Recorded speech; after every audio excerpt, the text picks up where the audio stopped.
Ono wong sholat orang gawe satir terus ngarepe dilewati. Kemudian itu dalam pendapat mazhab lain ada yang mengatakan sholatnya batal. Wan Abi Sa'id Al-Khudri radhiyallahu anhu qala ngendika sinten Rasulullah sallallahu alaihi wasallam la yaqta'u ora mutus as-sholata ing salat apa syai'un suci-wiji wadra'u lan nolak sira ma ing barang istata'tum kang kuwasa sapa sira kabeh. Akhraja Abu Dawud wa fi sanadi dhafun lan iki dalam sanad hadis dhafun ikali hadis. Hadis ini bab ini menjelaskan tentang anjuran untuk mengambil apa itu sutroh itu aling-aling penghalang apa jenenge adang-adang satir di orang sholat itu. Dalam mazhab Syafi'i yang kuat mengatakan sunnah ya, membuat satir. Tidak sholat sampean ngono iku sing bener pas ning gurine pager ngene iki utawa ning gurine cagak ojo ning tengah-tengah. Terus sebaiknya antara yang sholat dengan satirnya itu berapa? Ya sebatas kira-kira cukup untuk sujud. Terus sampean sholat yang cagak mburi kono ta lha disatir lha iko tembok ngarepku kira satir. Jaraknya 5 meter dari satir ya satir itu yang layak seandainya orang lewat depannya nggak pantas. Sampean sholat ning kene temboknya kene ono wong lewat ning kene kan nggak pantas kan.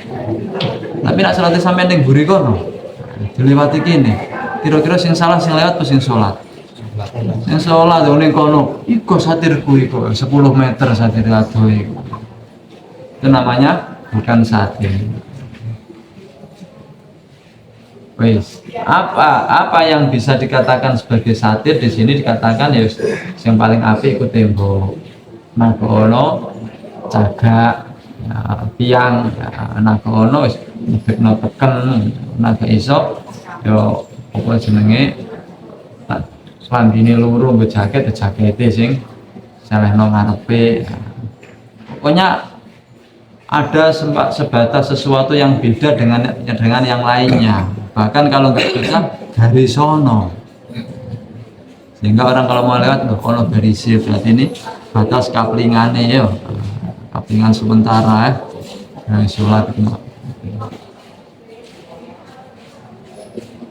itu bagi orang yang sholat sebaiknya kita mengambil ya, tempat yang sekira di situ orang tidak akan lewat di depannya. Nah, nak jamaah itu berarti satire sop yang kedua itu berarti satire adalah sop yang pertama.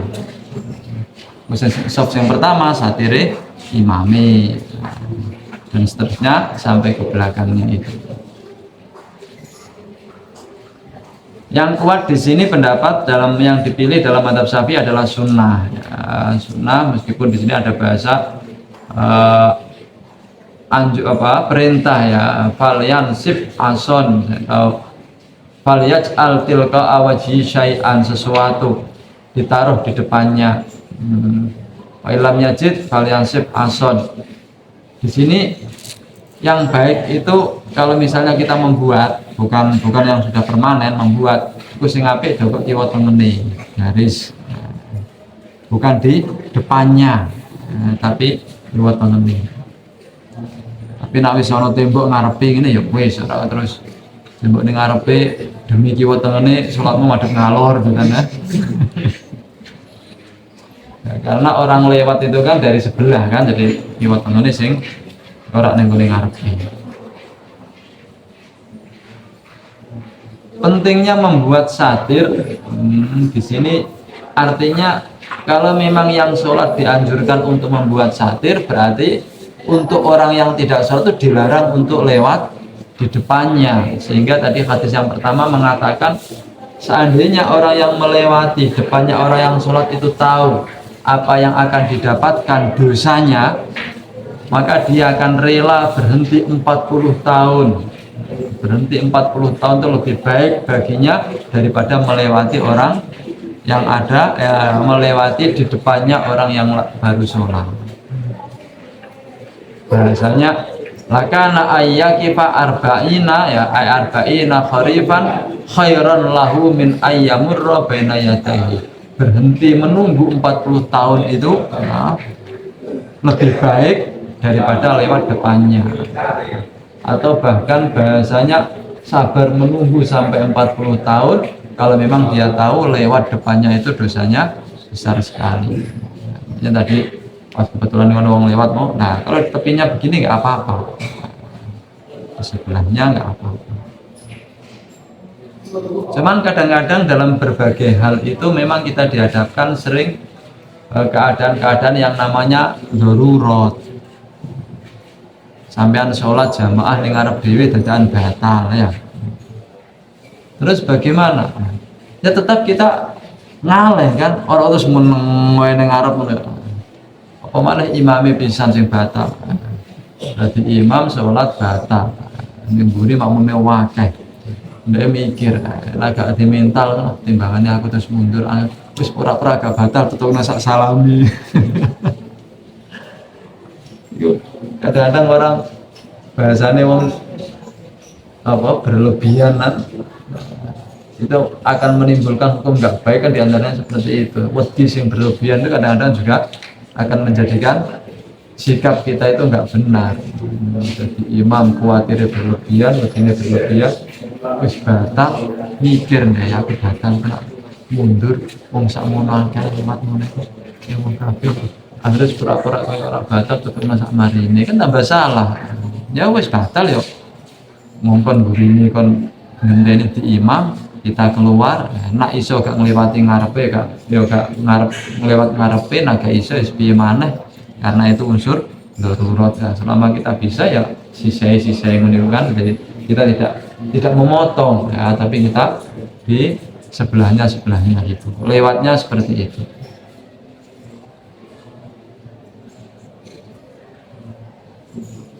Seberapa kalau kita membuat penghalang? Nah, di sini dikatakan ya setidaknya seandainya tinggi itu paling tidak 2/3 dhiro, tulutai dhiroin, 2/3 dhiro. Sak dhiro itu sekitar 47 cm. Nah, apa namanya 2/3 berarti dhiro itu. 45 itu 15, 30 ya, berarti 30-an lah, 31 cm sekitar tingginya. Ya pokoknya pantas digawe satir.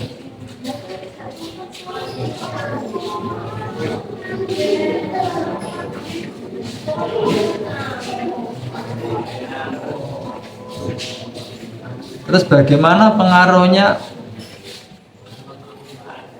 kalau sampai kita sholat kemudian kita nggak membuat satir?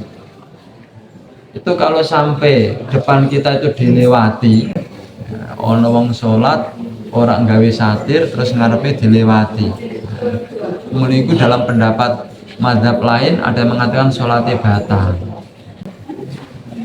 Di wong sholat gak gawe satir terus ngarepe dilewati wong, itu sholatnya batal. Tapi mazhab Syafi'i tidak batal, cuman mengurangi pahala. Lah nek ijeh wis dikei satir, masih tetap saja ada orang yang tetap lewat ngarepe. Ini sering terjadi seperti itu ya, saya sering melihat. Ya umumnya wong awam, wong desa sing wong awam, wong sepuh sing ora ngerti ngono iku tetap aja lewat ngarepe. Ini dikatakan idza shalla ahadukum ila syai'in yasturuhu minan nas farada ahadun ayyajtaza baina yadayhi falyadfa'hu tolaan, diadang ini. Jadi kita nggak apa-apa sholat jangan apa diadang begini, nggak apa-apa. Aja dijarno adangan. Fa in aba falyuqatilhu bahasane. Nah tetep gak gelem falyuqatilhu patenono. Kenapa? Fa innama huwa syaitonun, berarti itu setan yang lewat. Itu artinya memang di situ orang lewat di depan orang sholat itu suatu hal yang dianggap apa ya, Nah, cara bahasa wong saiki wong kene ya wong Jawa ya gak sopan. Orang sholat itu kan bahasa mediasinya itu mediasi dengan Allah kan. Coba sampean pas lagi sholat ngono iku kok kabeh urusan donya rak mbok lepas kabeh. Wong nek sholat Allahu Akbar masuk ditakoki kancamu oke itu jawab. Bahkan jawab salam sing asline wajib sampean pas sholat disalami kancamu iku gak itu dijawabi. Engko nak salam lagi jawab padahal aslinya wajib hukum awalnya itu. Nah itu Allahu Akbar salam sono kancamu apa udah takbir ono kancamu lewat salam assalamualaikum waalaikumsalam bismillahirrahmanirrahim alhamdulillah nggak boleh batal sholat. Kalau toh seandainya ya, kita maksa untuk jawabi tidak boleh dengan bahasa khitab. Oke itu waalaikum kum kan kamu kan jawab ya waalaihissalam nah, pakai hi. Namun ini jangan toleran karena kita menggunakan domir hi itu kita mendoakan tanpa ada unsur khitab ono omongan. Nah ono unsur khitab batal sama. Ono wong wahing alhamdulillah yarhamukallah nggak boleh mergo ono kane yarhamuka. Seandainya pengen jawab ya yarhamullah yarhamuhullah bukan yarhamuhullah pakai hu bukan. Artinya kalau kita jawab seperti itu nggak sampai batalkan sholat ya, karena kita menggunakan bahasa hoib bukan bahasa khitab. Tapi yang ada itu kita disuruh nak mari sholat lagi jawab ono assalamualaikum warahmatullahi wabarakatuh waalaikumsalam jawab itu mau utawa pas salame mau karena diniati jawab juga nggak apa-apa. Mergo salam itu assalamualaikum warahmatullahi wabarakatuh assalamualaikum ketika kita salam di samping niat untuk salam kita juga niat untuk di samping niat untuk keluar sholat kita juga boleh untuk niat nyalami wong sing sebelah tengen ya, kan begitu kan aturannya. Assalamualaikum warahmatullahi wabarakatuh samping kita niat sholatnya selesai kita juga niat nyalami di sebelah kanan langko nak salam nenggone ngiwo itu ya niat salam untuk sholat juga niat jawabi salame wong sing nenggone kiwamu mergo wong kiwamu kan assalamualaikum nyalami awakmu kan tujuannya ya wong sing sebelah kanan wong sing sholat iki ketika assalamualaikum warahmatullahi niate keluar sholat dan niat nyalami sebelahnya. Lah awakmu sini gini kan madhep rono. Nah ketika awakmu madhep rene, assalamualaikum iki karo niat jawabi sing sebelahmu mergo sebelahmu mau niat nyalami awakmu. Itu boleh makanya ketika jawabi wong salam iki ngenteni engko salate mari. Wong sing wahing yang ngono. Jarno kita mari lagi apa namanya dijawabi. Ini membuktikan bahwa sholat ini memang benar-benar kita itu lagi benar komunikasi full terhadap Allah. Yang uangku apa sifat manusianya itu butuh makan, mangan kon leren, butuh ngombe kon leren, butuh turu gak itu turu. Semuanya yang terkait dengan manusiawi itu semuanya dihentikan. Nah, kemarin ya sing bahasan kemarin awal-awal Islam itu kan sahabat itu ketika sholat itu ngenteni ini karo ngomong-ngomong karo koncone ngomong-ngomong misalnya sing bakul apa itu maklar kaplingan ya takut wis payo kaplinganmu maklar mobil ya saiki piro pasarane Avanza iku lah tahun piro mari sholat terus ono apa ayat Quran apa kemarin hafidzu ala sholawati wassolatil wusta wa qumu lillahi qanitin dilarang omong-omongan.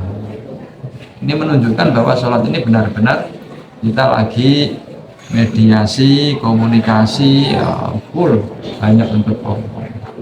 Nah ketika kita lagi full seperti itu terus tiba-tiba ning ngarepe itu dilewati wong kan ya gak sopan kan wong kita kusuk dalam keadaan itu koyok-koyok awake dhewe madhep ning ngene Allah.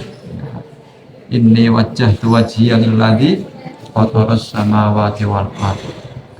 Ngono, inna sholati wa nusuki wa mahyaya, semua itu kan kita sampaikan kepada Allah. Iyyaka na'budu wa iyyaka nasta'in. Padamu ya Allah saya menyembah. Ini kan kita lagi benar-benar komunikasi dengan Allah.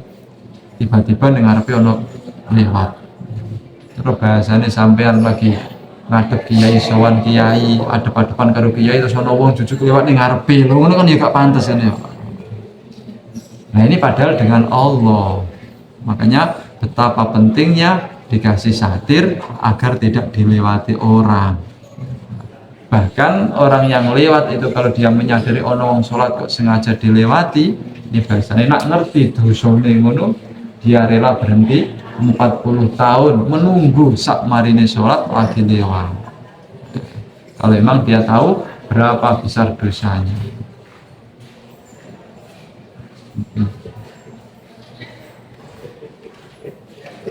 Utawa diwali ya. Perkara iku nak dilakoni dosane gede, berarti nak dihindari itu berarti apa? Pahalanya ya gede kan begitu ya. Karena kita menghindar perkara yang memang itu sangat buruk, dosanya besar, maka kita berusaha menghindar perkara yang dosanya sangat besar, itu pahalanya berarti besar. Artinya nak sampean ku gak patek tertarik, gak patek wedi karo dosa, yo iming-imingano karo pahala sing gede. Mergo kadang-kadang wong itu ono sing wedine yang dominan sehingga rasa takut yang dominan itu bisa menghentikan, ono wong sing gak patek wedi. Nah, ketika orang itu gak patek wedi delok, dia itu seneng karo perkara apik, ya dodolan ganjarane gede.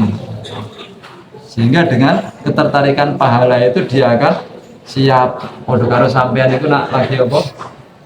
Ono BLT ya.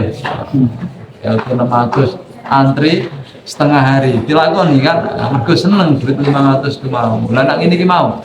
Kowe ngenteni wong lewat lagi sujud, lagi sholat, aja mbok lewati, ku pahalane gede ngono iku. Setengah hari dinteni ku pahalane gede.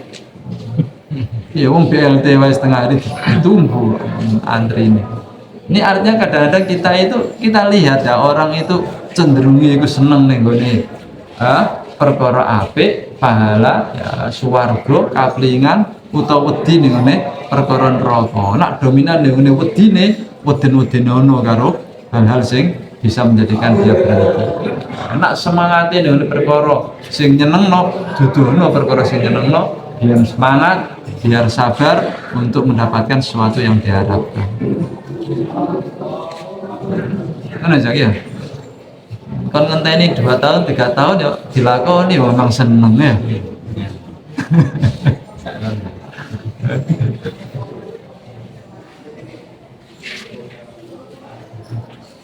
Kalau dalam mazhab Syafi'i tidak sampai membatalkan sholat, lewat ning ngarepe, dilewati wong ning ngarepe itu tidak sampai sholatnya batal ya, cuman hanya mengurangi pahalanya sholat yang dilakukan. Ingat saya mazhab Hanafi yang mengatakan kalau sholat terus di depannya dilewati itu hukumnya batal sholat. Tanya dulu. Ya silakan. Dari alis bayi kita, bayi berangkat kan? Apa gulung-gulung? Ya apapun yang melewati, ya, itu artinya kita tetap menghentikan. Cuman bahasanya itu mereka sih nggak punya dosa atas apa yang ia lakukan, tapi kita punya tuntutan untuk menghentikan depan kita dilewati seseorang. Sehingga kalau toh seandainya kita bisa menghentikan, ya hentikan.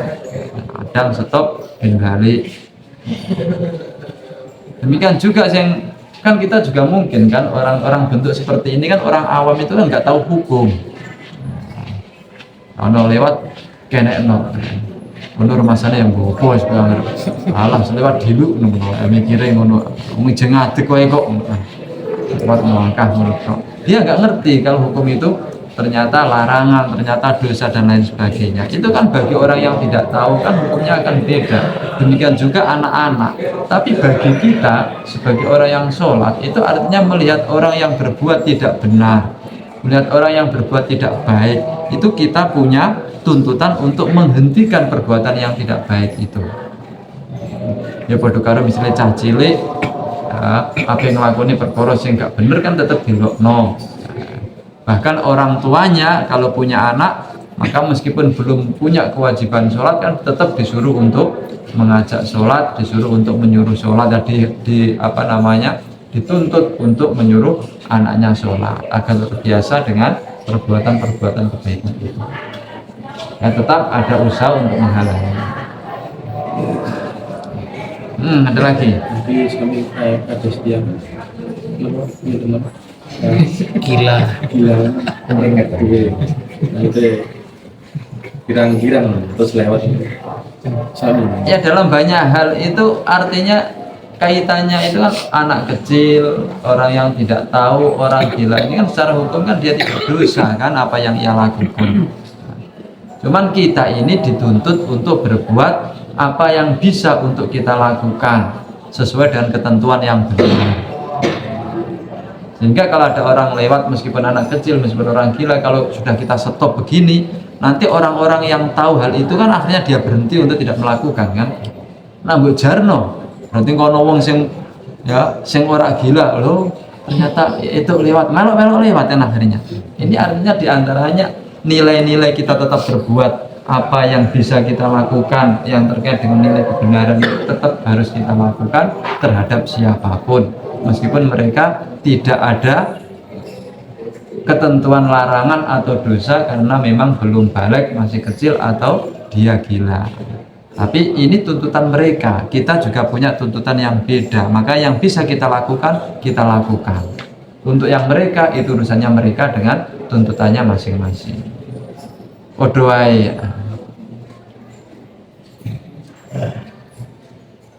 Ada lagi.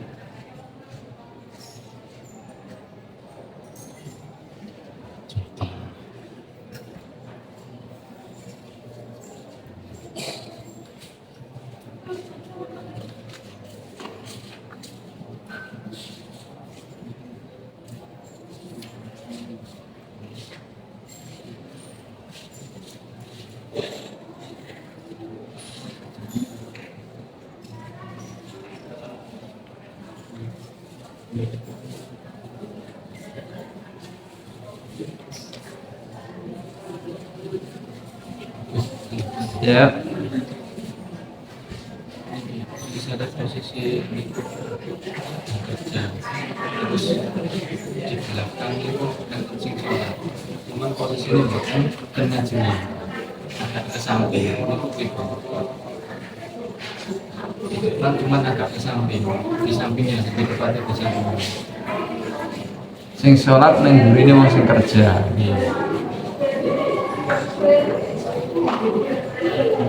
Sing sampean takoki sing kerjane apa sing salate? Nah, kali-kali ini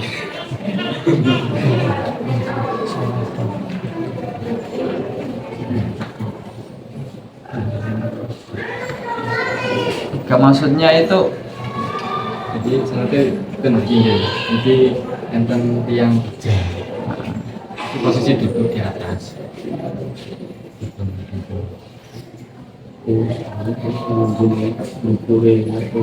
Yang dilarang itu kita memotong depannya. Sing bagi yang kerja itu kan ya nggak masalah, dia melakukan pekerjaannya sendiri. Artinya kalau misalnya tadi saya tanyakan itu isik kerjane apa isik sholate, karena isik sholate ya berarti lah kok sholat ngambil posisi yang seperti itu, orang panggonan lior, kecuali hanya itu kan berarti namanya memang tempatnya hanya di situ. Kalau misalnya ada tempat lain, kenapa tidak mencari tempat yang lebih layak, yang lebih baik? Nah, sing misalnya sing iku sing kerjane sing teko kari. Nah nanti kita hadapkan, itu kerjanya mendesak atau enggak. Kalau nggak mendesak, nah, terus kira-kira kerjanya mengganggu nggak dengan sholatnya, tuntutan kerjanya itu wajib atau tidak, ini kan semua akan menjadi sebuah pertimbangan. Tapi yang ada di sini itu artinya memang tuntutan kita yang dilarang itu kita memotong orang yang sholat yang ada di depannya. Kalau di sebelahnya nggak apa-apa. Tidak, yang lewat sebelahnya nggak masalah, yang nggak boleh itu yang memotong di depannya. Aneh. Yes.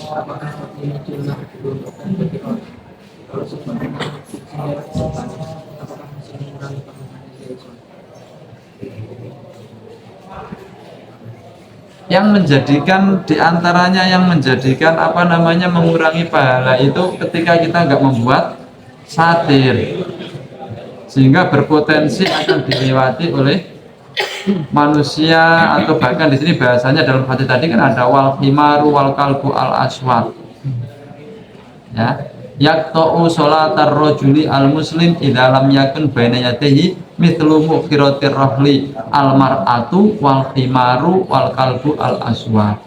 Himar itu hewan. Nah itu diantaranya artinya bahasanya salah sopo, ya salah sing sholat atau gak gawe aling-aling, ya berarti apapun yang melewati itu yang menjadikan pahalanya berkurang karena memang tidak dikasih penghalang. Dan wis dikasih penghalang, ije dilewati kucing misalnya, ya jenenge kucing kan diakal kon piye, aku wis usaha. Jadi itu tidak salahnya yang sholat kan. Nah, terus salah kucing, yoga kucing kan diakal. Sehingga jenenge wis dihalangi tetap lewat, ya wis ngono piye maneh. Artinya apa? Tidak sampai mengurangi kalau memang kita sudah melalui prosedur yang semestinya. Tapi kalau kita tidak memakai prosedur yang semestinya, belum dikasih penghalang, terus dilewati, berarti kita yang salah. Ada yang mengatakan di sini sebagian pendapat mengatakan apa? Batal sholatnya. Ada dalam mazhab Syafi'i mengatakan tidak batal, tapi mengurangi pahala orang yang sholat. Ya, jadi yang dilihat itu sudah membuat satir atau belum. Di sini ada pendapat, ada hadis lain mengenai cara itu. Nabi pernah sholat depannya dilewati khimar. Annahu marra baina yaday sofi alayya khimarun wan Nabi sallallahu alaihi wasallam yusolli walam ya'ud as-salata wala amaru ashabahu bi'adatiha. Nabi tidak menyuruh untuk mengulangi sholatnya. Nabi nafsi minal marwah himar amal himar berarti Ibn Abbas.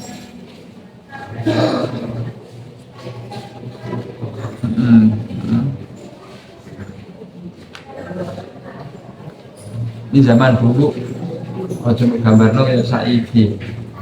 Zaman biyen masjid itu kan ya orang keramik kan ya, sehingga lewatannya hewan karo masjid itu ya nilainya ya sepodo ya, makanya sholat tiba-tiba ngarepe dilewati khimar. Ini pernah juga seperti itu. Nabi tidak menyuruh untuk mengulangi sholatnya. Artinya hadis tadi yang mengatakan batal sholatnya itu ternyata juga ada pernah khimar lewat, Nabi tidak menyuruh untuk mengulangi sholatnya, menunjukkan bahwa sholat itu dilewati depannya untuk sampai membatalkan sholat.